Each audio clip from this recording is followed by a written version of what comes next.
Pour débriefer de l'actualité aujourd'hui, Bernard Benamou, secrétaire général de l'Institut de la souveraineté numérique. Bonjour Bernard. Bonjour Delphine. Avec vous Alain Staron, président d'Artifil. Bonjour Alain. Delphine. On va commencer par l'actu de la cybersécurité puisque ça se passe en ce moment à Lille, 3 jours autour de ces enjeux cyber. C'est le Forum international de la cybersécurité qui a ouvert ses portes hier matin. Nous étions sur place toute la journée. Je vous ferai partager des reportages, des interviews menées, réalisées dans les allées. Mais d'abord, je propose qu'on reçoive à distance, puisqu'il est encore sur le salon, l'organisateur du FIC, Guillaume Tissier. Bonjour.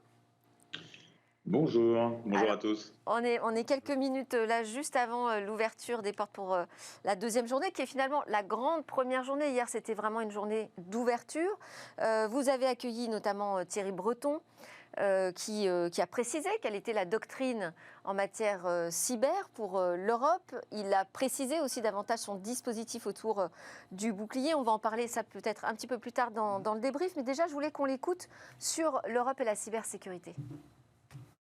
Les considérations nationales sont essentielles, elles sont légitimes.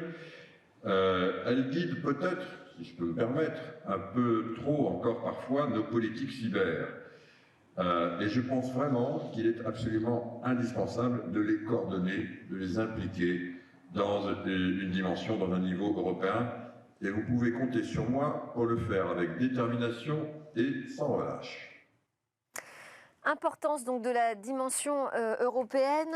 Guillaume Tissier, c'est aussi, j'imagine, ce que vous essayez, ce que vous cherchez à faire depuis des années sur le FIC. Mais ça veut dire quoi? Il va falloir finalement resserrer les lignes là en Europe, réussir à mieux se coordonner. C'est pas le cas? C'est le cas, mais c'est clair qu'on est plutôt aujourd'hui sur de la coopération. La coordination est plus compliquée. On le sait sur les sujets de cybersécurité. Très rapidement, on rentre dans des zones de souveraineté. Où les États, évidemment, ne souhaitent pas forcément partager un certain nombre d'informations. Donc tout l'enjeu aujourd'hui, sur certains thèmes, c'est de passer vraiment de la coopération, de l'échange d'informations, il y a encore beaucoup à faire là-dessus, jusqu'à de la coordination. Et donc, ce sont les futurs textes qui vont arriver, alors qui sont déjà en vigueur pour certains, notamment pour NIS 2, mais ensuite le Cyber Resilience Act et tous les autres textes qui vont permettre justement de renforcer cette coordination. Parmi les grands sujets justement qui touchent pas seulement la France mais l'Europe, il y a les sujets de la sécurisation du cloud, les sujets de la souveraineté. Ça, ils sont vraiment à la une du FIC pour cette édition. Vous l'avez dit d'ailleurs en ouverture hier, le cloud, c'est pas la solution miracle à la cybersécurité, à la sécurité informatique, Guillaume. Tout à fait, c'est-à-dire que le cloud public notamment apporte énormément de bénéfices en termes de scalabilité, de disponibilité, parfois de coûts, même si c'est pas automatique, parfois aussi en termes de sécurité, mais c'est clairement pas, je dirais, ça coule pas de source, c'est-à-dire qu'il y a des offres de cloud très sécurisées et des offres beaucoup moins sécurisées. Donc il faut arrêter de penser que parce qu'on met ses données chez un fournisseur cloud, ses process métiers chez un fournisseur cloud, c'est forcément sécurisé par défaut. Donc ça, c'est le premier sujet, c'est effectivement la sécurité opérationnelle. Ça déplace le problème finalement, c'est souvent des problèmes de configuration, parce qu'on est sur des architectures multi-cloud, hybrides, qui sont donc très compliquées. Et parce que c'est compliqué, forcément, il y a des failles. Et d'ailleurs, on le voit, tous les chiffres le montrent, il y a à peu près une entreprise sur deux qui connaît chaque année des problèmes de configuration, des failles dans le cloud. Alors, soit des failles exploitées de façon malveillante, soit même des fuites d'informations accidentelles. Et puis le deuxième sujet, effectivement, c'est la souveraineté au niveau de l'entreprise pour ces données, pour la perte de dépendance que le cloud public peut occasionner en fonction des clauses des contrats. Alors là, on va parler interopérabilité, réversibilité, transférabilité des données, et puis bien sûr souveraineté aussi au niveau étatique avec le sujet des réglementations applicables et du sujet de l'extraterritorialité de certains droits. Donc avec les débats que vous connaissez sur le schéma européen de certification cloud, et puis sur la négociation de ce nouveau Privacy Shield à un moment effectivement clé aux États-Unis où, comme vous l'avez dit, on remet sur la table le FISA, qui est ce fameux texte dont on parle peu, on parle beaucoup plus du Cloud Act. Le vrai sujet, c'est le FISA, puisque le FISA, on est en dessous du radar, si j'ose dire, puisque c'est tout à fait en dehors de tout mandat judiciaire. Ouais, donc vous êtes vraiment là sur ces sujets qui font l'actualité aujourd'hui, qui dépassent le simple cadre de la sécurité informatique. J'ai pas vu beaucoup de choses en revanche autour du Web 3, Guillaume. Il y a quelques sujets, c'est-à-dire que, vous savez, bon, il y a des effets de mode, donc on essaye d'anticiper autant que faire se peut les tendances. On a quand même des démos de hacking de smart contract. On a aussi une table ronde sur l'investigation en matière de Web3, de blockchain. Donc on sent que ce sujet-là émerge, mais le sujet, c'est évidemment de le traiter je veux dire, de façon approfondie. Et donc on a commencé par parsemer le programme de quelques contenus de ce type-là, et ça augure sans doute l'année prochaine d'un événement associé, comme on en a un certain nombre, sur le Web3 plus particulièrement, puisque finalement le Web3, on cumule à la fois les failles et les problèmes du Web2, donc des grandes plateformes qu'on connaît, et puis on rajoute à ça des vulnérabilités nouvelles. Et quand vous regardez tous les incidents qui se sont déroulés ces derniers mois, toutes les grandes arnaques, toutes les grandes fraudes qu'on a pu voir, même si toutes n'avaient pas une origine technique, on a quand même assez régulièrement des piratages, des actions malveillantes dues à des failles de sécurité sur ces smart contracts et sur cette couche Web3. Alors, vous évoquez des sortes de sous-forums, des forums dans le forum. C'est vrai qu'il y a plusieurs événements maintenant à l'intérieur.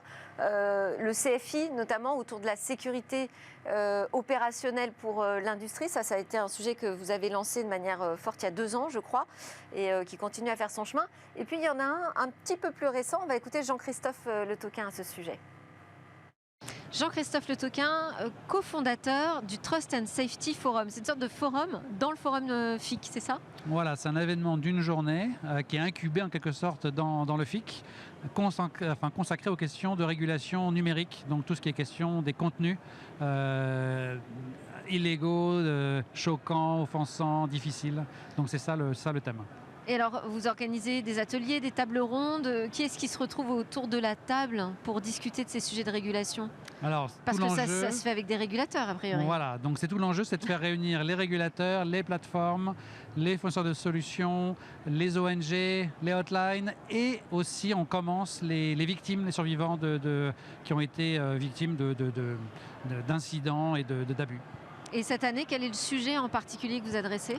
Alors c'est le thème de l'utilisation des technologies qui existent, mais qui sont peu déployées. C'est-à-dire technologies de détection, technologies d'IA, d'intelligence artificielle, technologies de reconnaissance des contenus, qui visent à permettre d'automatiser le traitement de tout ce qui est problématique, et donc permettre d'être plus efficace et de protéger aussi les professionnels qui sont derrière les écrans. Et ça, ce sont des éditeurs qui viennent présenter leurs nouvelles solutions, leurs innovations? Oui, il y a des solutions. C'est quelque chose qui se développe en ce moment?